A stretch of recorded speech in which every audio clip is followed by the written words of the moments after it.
Mas vamos falar de economia um pouquinho, porque no meu bolso esse PIB não apareceu, Marcelo.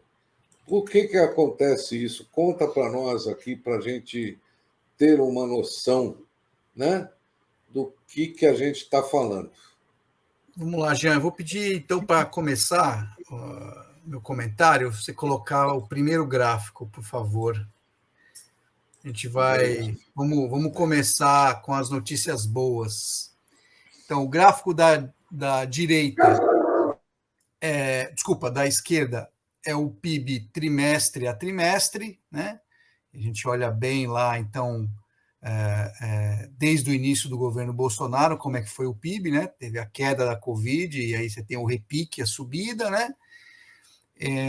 Depois 2021, né, que mostra o crescimento né, que recuperou, teve 2 trimestres aí de PIB negativo, que foi a recessão técnica, e depois o 0,5% que garantiu aí que a gente ficasse no patamar positivo do PIB. Né? E o da direita é o PIB anual, né? Aí mostra o ano fechado, né? Então, o ano fechado aí 3,9 em 2020 e agora 4,6. Eu até coloquei alguns numerozinhos aqui embaixo para você perceber como é que recuperou a pandemia, né? Se eu tivesse R$ 100 lá em 2019, esses R$ 100 cairia para R$ 96 em 2020, 96,1, e aí com os 4,6 eu recuperaria os R$ 100 novamente, R$ 100,50.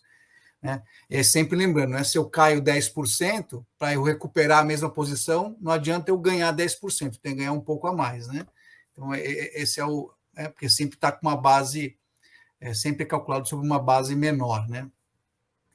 Mas vamos lá, olhando para 2021, podemos ver, né? Como eu falei, que a gente saiu da recessão técnica, do segundo trimestre, cresceu 0,5% e contribuiu para os 4,6%. O resultado superou o tombo, como a gente viu aí, registrado em 2020, isso graças aos impactos positivos da vacinação, não tenhamos dúvida, para a retomada da economia. Para 2021, o Ministério da Economia esperava um crescimento de 5,1%. O Banco Central indicava 4,4% e o mercado esperava 4,5%. Então, veio aí mais ou menos, na média, veio um valor que se esperava. Mas antes de a gente prosseguir, acho que é importante entender como é que esse índice é calculado. Né? Então, o PIB, que é o Produto Interno Bruto, refere-se a todos os produtos e serviços produzidos em um país. Ou seja, ele é a soma de todos os bens e serviços finais cujo valor é calculado na moeda local, no nosso caso, o real. No Brasil, o cálculo do PIB é feito trimestralmente pelo Instituto Brasileiro de Geografia e Estatística, o IBGE, que leva em conta a produção dos setores agropecuário, industrial e de comércio e serviços. Em 2021, todos os componentes do PIB tiveram um crescimento positivo, menos a agricultura, né, por conta de geada e de quebra de safra. Como a gente sabe, né, os políticos adoram comemorar quando o PIB dos seus países, né, o PIB é calculado em todos os países, aumenta, porque esse seria um sinal de que a economia estaria crescendo. E aqui não foi diferente. O governo comemorou como se fosse um grande feito de política econômica. Por isso é interessante compararmos o nosso PIB com o de outros países, principalmente os da economia de tamanho similar ao do Brasil, já que todo mundo aí sofreu igualmente com a pandemia de 2021. Jean, você poderia colocar o segundo gráfico para mim?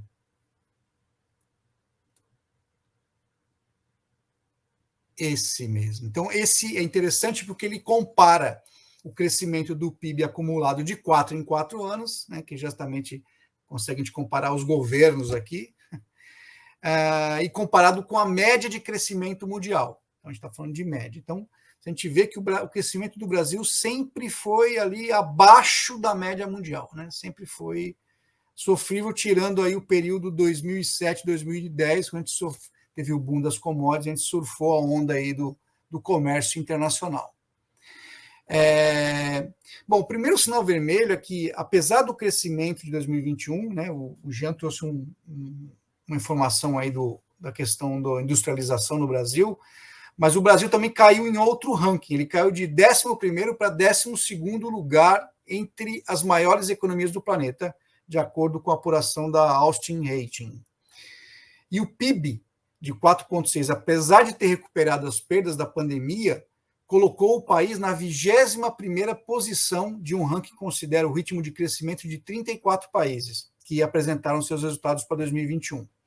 O Brasil ficou atrás de países como Índia, China e Polônia, além de Peru, Colômbia e México na América Latina. E para os economistas, né, do mercado, o cenário para 2022 não é muito promissor também. Eles indicam a perspectiva de que o PIB fique em torno de 0,3% em 2022. E a explicação para essa perspectiva tão baixa é a taxa de juros, né, que está em 2 dígitos, a inflação, que continua elevada, além do problema fiscal e agora os efeitos da guerra entre Rússia e Ucrânia. Mas, se a gente perceber, a maioria das variáveis está na mão dos políticos. Então, cabe eles pilotar essa nave aí. Uma explicação do porquê um país emergente como o Brasil crescer tão pouco é que a gente tem um problema crônico, né? Nossos governos, nossos governantes, nossos políticos só olham para o curto prazo, mais especificamente só para a próxima eleição. O que explica a gente estar sempre com problemas fiscais. O custo disso é um problema social enorme, elevada taxa de desemprego e renda baixa. Agora vamos colocar o dedo na ferida, a questão mais importante que o PIB não mede, que é a desigualdade. Além de crescer pouco, o país distribui desigualmente as riquezas geradas, o que vem aprofundando a miséria e a pobreza no Brasil. Isso explica por que esse crescimento, comemorado em 2021, não melhorou a situação econômica das famílias brasileiras. E aqui precisamos falar de outro indicador, que é o PIB per capita, que chegou em 2021 a 40.688 em valores brutos, né? É um avanço real de 3,9% ante o ano anterior, mas que não recuperou totalmente a queda de 4,6% de 2021. Mais um número que sinaliza a perda de poder de compra das famílias. Tem até uma piadinha que a renda per capita é um cálculo médio, né? Você pega toda a riqueza gerada e divide pelo número de habitantes. Então tem uma piada que diz o seguinte, né? Quando o Bill Gates, que é o bilionário da Microsoft, entra num bar, de uma hora para outra, todos os que estão lá são milionários na média. Pois se a gente dividir a riqueza concentrada naquele espaço pelo total de pessoas, todos são milionários. E é isso que o cálculo de renda per capita faz. Mas a gente sabe que o que acontece na realidade é que uma grande parte do crescimento do PIB vai para uma parcela muito pequena da sociedade, que corresponde a 1% ou talvez menos, até 0,1% da população brasileira. Isso explica porque poucas pessoas ficaram ainda mais ricas, mas a sociedade em geral empobreceu e continua empobrecendo.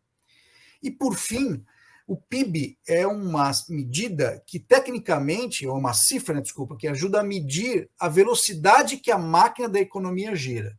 E não necessariamente mede o que é importante para a sociedade. Ou seja, o PIB é uma ótima medida de quantidade, mas é uma péssima medida de qualidade. E a gente sabe, se algo não é medido, o mais provável é que vai ser negligenciado pelas políticas públicas. Lembrando que o que os governos medem ajuda, ou deveria ajudar, a estabelecer suas políticas. Então, suponha que eles estabelecessem uma medida que determine o aumento da nossa esperança de vida. Então, teoricamente, eles iriam destinar mais recursos para melhorar a saúde da população. Então, para nós, cidadãos, faz muito mais sentido acompanhar e cobrar dos governantes o Índice de Desenvolvimento Humano, o IDH, por exemplo, que mede aspectos como renda, educação e saúde, do que dar tanta atenção para o PIB. Eu penso que a gente deve lembrar disso na hora de votar nas próximas eleições. Era esse meu comentário, Jean. Está sem áudio. Já.